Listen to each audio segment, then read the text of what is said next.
వస్తున్నాయి అని కోడ్ రాకముందు జస్ట్ ముందు మాత్రమే దీన్ని ప్రారంభించడం జరిగింది. కానీ ఇది ఆ రోజు ప్రారంభించే రోజుకి ఇది ఒక షెల్ మాత్రమే.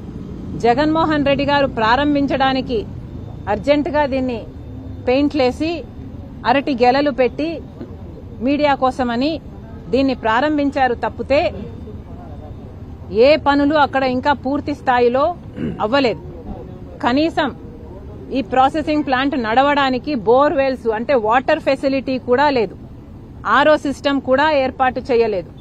ఈ ప్లాంట్ నడవడానికి కావాల్సిన పవర్ ఫెసిలిటీ కూడా ఇవ్వలేదు. అంతేకాదు కోల్డ్ స్టోరేజ్ కు కావాల్సిన ఎక్విప్మెంట్ అయితేనేమి, ఆ కూలింగ్ ఫెసిలిటీస్ అయితేనేమి ఇవేవి ఏర్పాటు చేయకుండానే జగన్మోహన్ రెడ్డి గారు దీనికి ప్రారంభోత్సవం చేశారు. అంటే 11th మార్చిన జగన్మోహన్ రెడ్డి గారు ప్రారంభోత్సవం చేశారు. ఆ మరుసటి రోజు 12 మార్చిన నుంచి కనీసం ఒక్క అరటి గెల కూడా ఇక్కడికి రాలేదు. ఒక్క అరటి గెల కూడా ఇక్కడ మళ్ళీ కోల్డ్ స్టోరేజ్ లో స్టోరేజ్ చేసిన దాఖలాలు లేవు. ఒక్క అరటి గెలను కూడా ఇక్కడ ప్రాసెసింగ్ చేసి ఒక ప్రోడక్ట్ గా మళ్ళీ బయటికి పంపించిన దాఖలాలు లేవు. కనీసం జగన్మోహన్ రెడ్డి గారు ఈ 11 మార్చి నాటికి కాదు, అప్పటి నుండి ఇప్పటి వరకు ఇంకా 9 కోట్ల రూపాయలు కాంట్రాక్టర్ కు ఇంకా అలాగే పేమెంట్ ఇంకా ఇప్పటి వరకు కూడా జగన్మోహన్ రెడ్డి గారు పెండింగ్ పెడితే ఈ రోజు వరకు కూడా అలాగే పెండింగ్ ఉంది. అంటే ఇది కేవలం ఎలక్షన్ల ముందు హడావిడిగా మేం చేశామనిపించుకోవడానికి చేశారు తప్పితే జగన్మోహన్ రెడ్డి గారు దీన్ని చెయ్యనే లేదు. ఇందాక వీడియోలో చెప్పినట్టుగా జగన్మోహన్ రెడ్డి గారు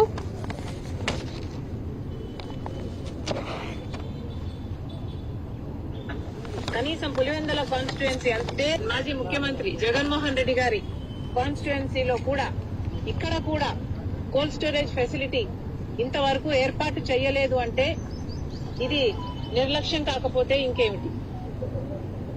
మేము నిర్లక్ష్యం అని అన్నాం. నా వెనకాలే అక్కడ కనిపిస్తా ఉంది కదా, అక్కడ ఆ గోడౌన్ షేప్ లో 600 టన్నుల ఇంటిగ్రేటెడ్ బనానా కోల్డ్ స్టోరేజ్ అది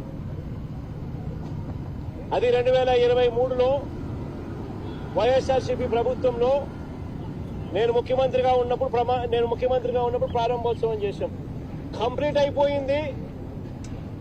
అయినా కానీ అది ఇప్పుడు నడపడంలా. ఎందుకు నడపడం లేదు అని అంటే కరెంటు ఖర్చులు ఎక్కువ అవుతాయని చెప్పి నడపకుండా పక్కన పడేసినారు.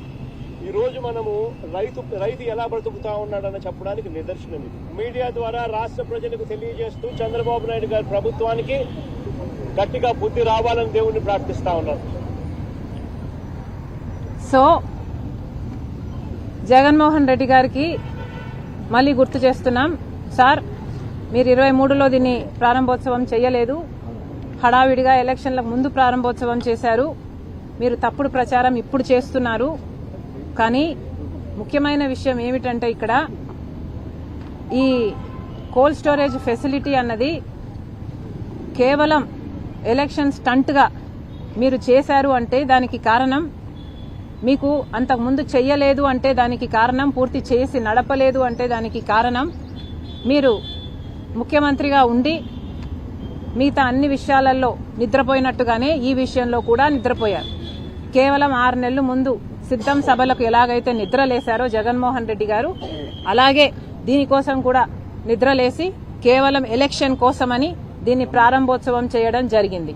మేము ఎందుకు చెప్తున్నాము అంటే వీళ్ళు ఇంతగా, నేను ఒక్క మాట, నిన్న అసలు మా టార్గెట్ జగన్మోహన్ రెడ్డి గారు కానే కాదు, మేము ప్రభుత్వాన్ని నిలదీయడానికి వచ్చి రైతుల పక్షాన మాట్లాడితే అది ఏది పట్టించుకోకుండా కేవలం ఒక మాట జగన్మోహన్ రెడ్డి నిర్లక్ష్యం అని మేము మాట్లాడినందుకు దీన్ని భయంకరంగా సర్క్యులేట్ చేస్తున్నారు.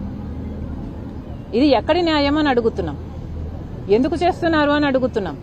నిజంగానే ఇది నిజమైతే జగన్మోహన్ రెడ్డి గారి టీము నిజాలు బయట పెట్టాలి, ఆధారాలు చూపించండి. మీరు 23లో దీన్ని ప్రారంభం చేసుంటే ఎలక్ట్రిసిటీ బిల్స్ ఉంటాయా? 23లో దీన్ని ప్రారంభం చేసుంటే 24 వరకు మే జూన్ వరకు ఎలక్షన్ జరగలేదు కదా, మీరే ముఖ్యమంత్రిగా ఉన్నారు కదా, అంటే ఆ 13 నెలలు 14 నెలలు ఎలక్ట్రిసిటీ బిల్స్ ఉండాలి. ఆ బిల్స్ ను బయట పెట్టండి. ఆ 13 నెలల్లో ఈ ప్లాంట్ జరిగింది అని మీరు అంటున్నారు కదా, ఎంత అరటి గెలని ఎన్ని టన్నులని మీరు అక్కడ స్టోరేజ్ చేశారో దాని రిజిస్టర్స్ లేకపోతే దాని రికార్డ్స్ ఏయో ఉంటాయి కదా, అవన్నీ కూడా బయట పెట్టండి. ఆ ప్రాసెసింగ్ ప్లాంట్ లో ఎన్ని అరటి గేలలను టన్నులను మీరు ప్రాసెసింగ్ చేశారు, ఏ ప్రోడక్ట్లని మీరు ఉత్పత్తి చేశారు, ఆ ప్రోడక్ట్లని ఏ రైతులకి ఆర్ ఏ how did it go out, ఈ డీటెయిల్స్ అన్ని కూడా బయట పెట్టాల్సిన అవసరం ఉంది. నిజంగానే Congress party is challenging you. మేమన్న ఒక్క మాట పట్టుకొని మీరు ఇంతగా మమ్మల్ని సతాయిస్తున్నారే, ఈ నిజాలన్నీ బయట పెట్టండి. మీకు దమ్ముంటే మీరు చెప్పిన మాట నిజమని నిరూపించండి. ఇదే కాదండి, ఏదైనా కూడా మీరు జగన్మోహన్ రెడ్డి గారి టీమును గమనిస్తే మొట్టమొదటిగా వాళ్ళు మమ్మల్ని అటాక్ చేస్తారు. వీళ్ళు అటాక్ చేసిన తర్వాత మేము డిఫెండ్ మాత్రమే చేసుకుంటాం. అంటే వాళ్ళు ఒఫెన్సివ్ ఆడతారు, మమ్మల్ని అటాక్ చేయడమే పనిగా పెట్టుకొని వాళ్ళు ఒఫెన్సివ్ ఆడతారు.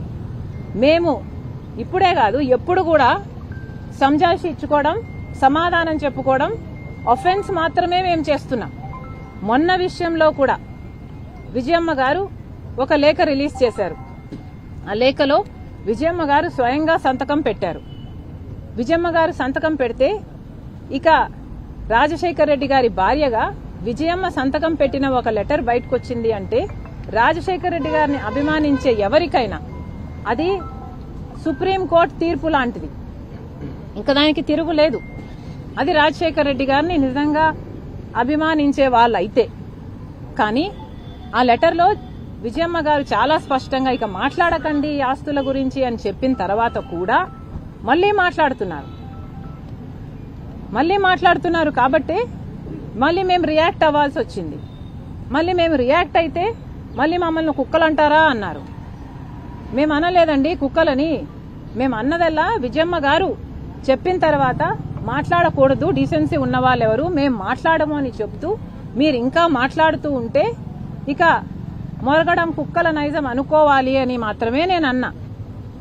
అంటే మీరే కదా భుజాలు తడుముకుంటున్నది, మేము కుక్కలమని మీరే అంటున్నారు. మరి మీరు కుక్కలో పిచ్చి కుక్కలో మాకు తెలియదు.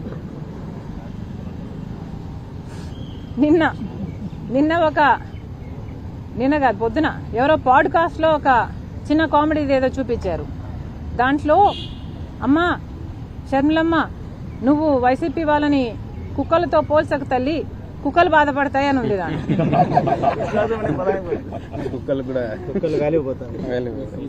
మేమనలేదండి, మేమనలేదు. ఇప్పటికీ కూడా జగన్మోహన్ రెడ్డి గారు మా టార్గెట్ కానే కాదు. మేము ప్రభుత్వాన్ని ప్రశ్నించడానికి ఇక్కడికి వచ్చాం, ప్రభుత్వాన్ని ప్రశ్నిస్తున్నాం.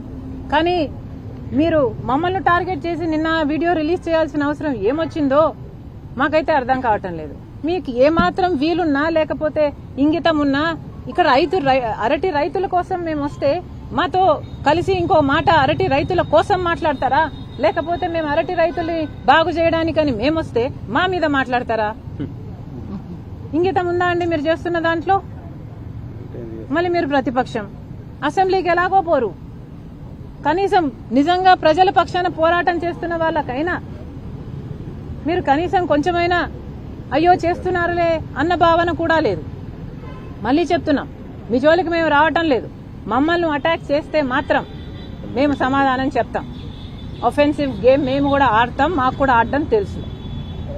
Thank you.